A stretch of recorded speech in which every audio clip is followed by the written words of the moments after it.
એ કહેવા માંગુ છું કે અમારી ડુચુકવાડા જિલ્લા પંચાયત સીટમાં કોંગ્રેસ તરફથી નાનજીભાઈ કમાભાઈ પટેલ નવાપુરાએ ફોર્મ ભર્યું છે. એમની નીચે અમે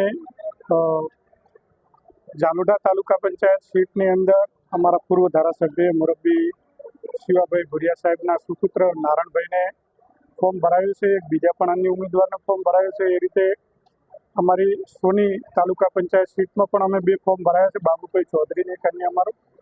એ જ રીતે અમારી કોરડા તાલુકા પંચાયતની સીટ ઉપર અમે ચૌધરી દિનેશભાઈ અને બારોટ બળદેવભાઈનું ફોર્મ ભરાયું છે. એ જ રીતે ડુચકવાડા તાલુકા પંચાયત સીટની અંદર પણ અમે ડુચકવાડાના દલિત સમાજના મારા આગેવાનશ્રીને ફોર્મ ભરાયું.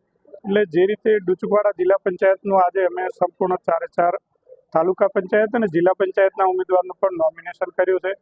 સાથે સમગ્ર દિયોદર તાલુકાની અમારી 5 જિલ્લા પંચાયતની સીટની અંદર તાલુકા પંચાયત અને જિલ્લા પંચાયતની અંદર દરેક સમાજનું પ્રતિનિધિત્વ સચવાઈ રહે એ રીતે અમે સંકલન કરી અમારા બધા જ આગેવાનો મુરબ્બી શિવાભાઈ ભુરિયા સાહેબના નેતૃત્વમાં એક થઈ અને અમે બધા દરેક સમાજને નેતૃત્વ મળે એમાં ચૌધરી સમાજ હોય, ઠાકોર સમાજ હોય, દલિત સમાજ હોય, દરબાર સમાજ હોય, અઢારે આલમ બધાને અમે રબારી સમાજ હોય, નાનામાં નાના સમાજને પણ અમે પ્રતિનિધિત્વ આપવાની આ વખતે પૂરતો પ્રયત્ન દિયોદર અને લાખણી વિભાગમાં કર્યો છે.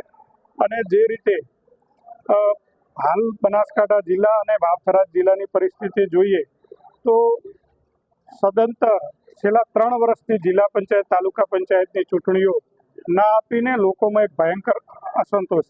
તમે લોકસભાની ચૂંટણીની પેટા ચૂંટણી ખાલી થાય તો ભારતીય જનતા પાર્ટીની સરકાર 1 મહિનાની અંદર ચૂંટણી કરી દે. તમે જુઓ આજે ઉમરેઠની અંદર 1 મહિને, જ્યારે 3 વર્ષ તમે જિલ્લા પંચાયતનો નાગરિકોનો અધિકાર છીનવ્યો છે.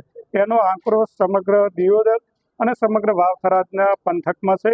અને ખૂબ સારા વાતાવરણમાં યુવાનો, વડીલો, માતાઓ, બહેનો દરેક સમાજને અમે પ્રતિનિધિત્વ આપી રહ્યા છે. એટલે કોંગ્રેસનો સારો માહોલ છે અને ચોક્કસ આ વખતે જિલ્લા પંચાયતની 5 સીટ અને 22 તાલુકા પંચાયતની સીટો કોંગ્રેસ કબજે કરશે. ડુચકવાડા સીટ ઉપર આખા જિલ્લામાં એક એવા ઉમેદવાર છે કે જેમની પાસે સાયકલ પણ ચોક્કસ રાજભાઈ નાનજીભાઈ એક ગાંધીવાદી મારા આગેવાન છે અને લોકો એમને ખોબલે મત આપશે. પૈસા ધનબળની સામે એક વ્યક્તિત્વ, સાદાઈ અને કર્મઠતા એ ચોક્કસ કામ કરશે અને લોકોનો પણ બિલકુલ સમર્થન છે, અઢારે આલમનું સમર્થન છે.